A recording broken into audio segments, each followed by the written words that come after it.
jas merah, jangan sekali-sekali melupakan, apalagi meninggalkan sejarah. Itu adalah pesan Bung Karno sebagai proklamator kemerdekaan Republik Indonesia ini. Kita harus tahu dengan sejarah peradaban manusia, yaitu peradaban berdasar kitab suci Taurat, Zabur, Injil, kemudian disempurnakan oleh Al-Quran 30 juz. Itu yang harus kita pahami. Al-Quran 30 juz itu adalah sebagai kitab terakhir, ya, sebagai penyempurna seluruh kitab baik yang ada sebelumnya. Nah, kemudian Bung Karno telah melahirkan Pancasila. Pancasila itu apa? Pancasila itu adalah singkatan dari pancaran sinar ilahi. Yang sesungguhnya itu, kalau saudara Nasrani berdasar Roh Kudus, kalau agama lain berdasar Roh Suci, kalau umat beragama Islam berdasar Nur Muhammad. Nah, kitab-kitab yang tertulis itu, yang disempurnakan oleh kitab suci Al-Quran 30 juz, itu sesungguhnya adalah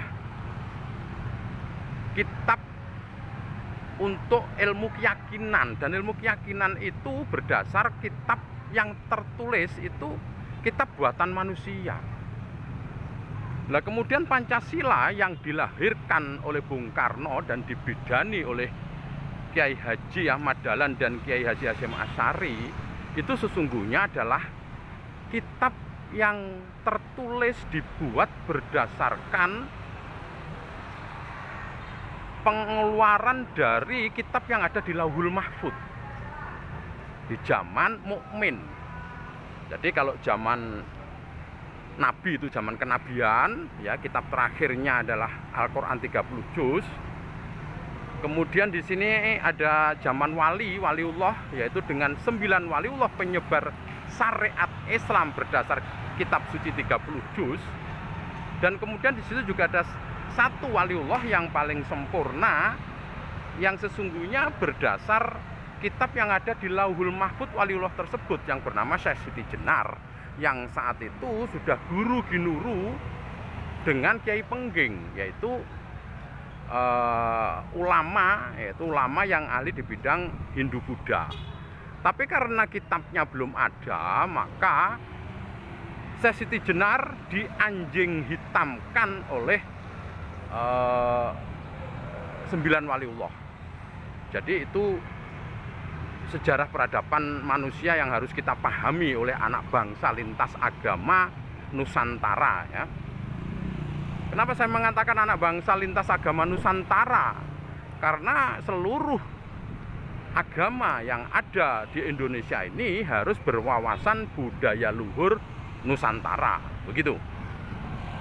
Dan itu sudah digaungkan oleh Nahdlatul Ulama. Tapi yang tidak bisa dipungkiri saat ini sudah zaman akhir. Zaman akhir apa? Yaitu zaman akhir peradaban manusia berdasar ilmu keyakinan, yaitu ilmu keyakinan berdasar Taurat, Zabur, Injil, dan disempurnakan oleh Al-Quran. Saatnya kita sekarang ini masuk peradaban baru, yaitu berdasar Pancasila. Dan untuk apa? Pancasila sebagai penyederhana ini harus ada ulamanya, dan yang terkodrat itu adalah saya yang sudah menjadi satu-satunya petugas negara yang harus segera mengumpulkan ulama-ulama yang menurut Nabi Muhammad di akhir zaman ini udah salah semua, gitu loh, ya. Jadi Islam akan terbagi menjadi 73 bagian, dan yang benar hanya satu, lainnya salah. Itu ya saya yang terkodrat sebagai ulama Pancasila, bukan berarti saya yang benar, tidak. Saya bagian dari 72 ulama yang salah. Tetapi akan menjadi benar kalau 72 ulama itu menyatu di dalam wadah sakral induk lembaga negara perintis kemerdekaan Republik Indonesia. Jadi kita mulai dari sejarah terbaru yaitu kemerdekaan Republik Indonesia lah ya. Indonesia ini merdeka tahun 1945 itu atas berkat rahmat Allah Tuhan Yang Maha Esa. Ya. Lah kemudian di dalam pembukaan, jadi jangan mengaku-ngaku, udah nggak usah lah bicara Indonesia ini kalau tidak ada Habib, tidak ada tidak. Intinya kemerdekaan Indonesia ini atas berkat rahmat Allah dan Yang Maha Kuasa dan didorong oleh keinginan luhur. Itu yang kita pegang. Ya, sesuai amanat pembukaan Undang-Undang Dasar 45. Kemudian tugas kita nanti di dalam pembukaan Undang-Undang Alinea 1 itu jelas, yaitu untuk menghapus penjajahan di atas dunia. Itu penghapusan dari mana? Kalau dulu bangsa Indonesia perintis kemerdekaan Indonesia itu mengusir penjajah Belanda ya antara manusia. Nah sekarang ini kita lebih sulit, yaitu menghapus penjajahan dari bangsa jin terkutuk.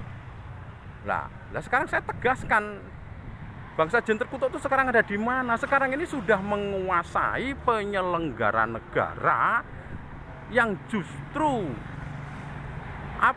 lebih berdasar kepada ADART partai politik.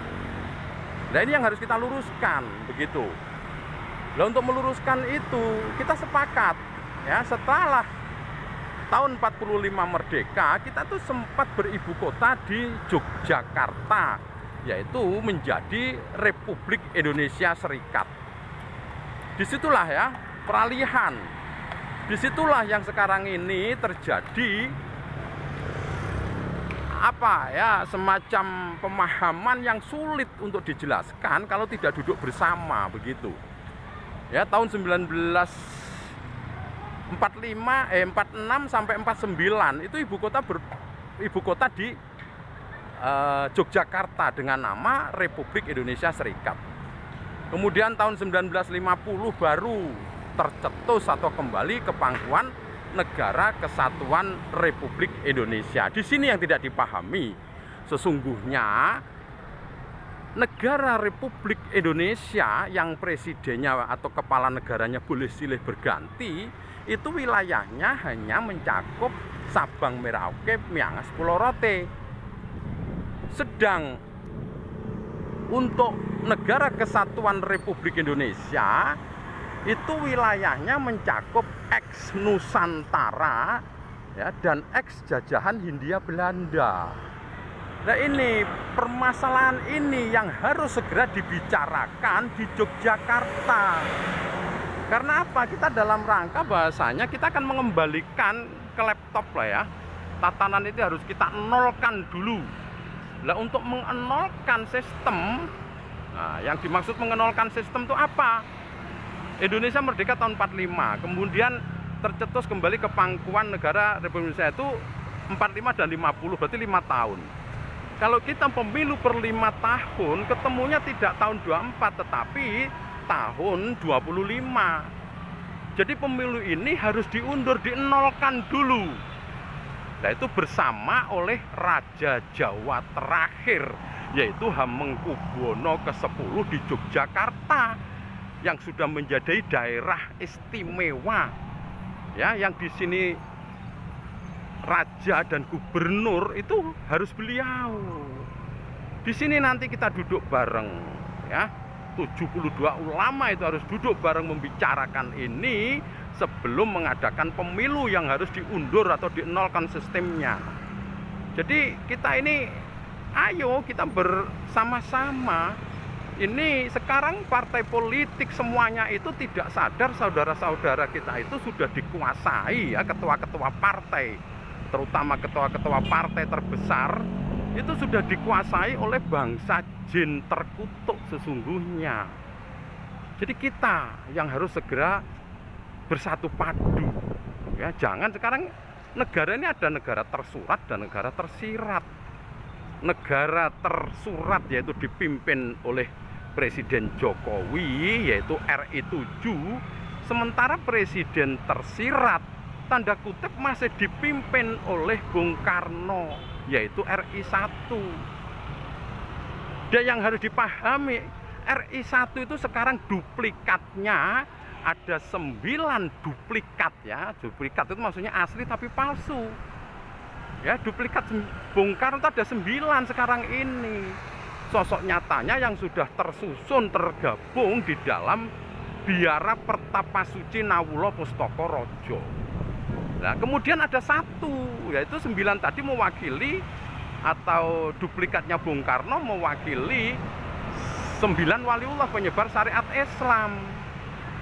Dan yang bisa menyelesaikan semua ini adalah duplikatnya Syekh Siti Jenar, 9 waliullah yang paling sempurna di situ, yang kitabnya dulu di Lauhul Mahfuz, sekarang sudah dibuatkan, yaitu Pancasila dengan kitab sucinya Undang-Undang Dasar 45 yang sudah diacak-acak oleh kekuatan politik yang tidak paham dengan adanya Pancasila dengan kitab sucinya Undang-Undang Dasar 45. Sampai istilahnya Undang-Undang Dasar 45 ibarat dia keagamaan itu Al-Quran 30 juz.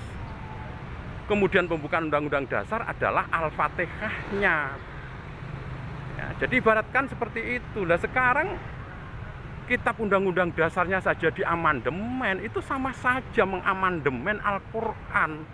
Itu kalau tidak kekuatan jin terkutuk tidak akan mampu seperti itu. Makanya saatnya kita ini bukan perang apa ya, yang perang jihad yang bagaimana, nggak perlu.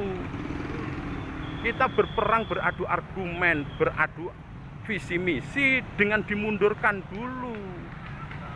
Ya, dimundurkan dalam rangka apa? Dalam rangka untuk segera membentuk Undang-Undang Omnibus Law.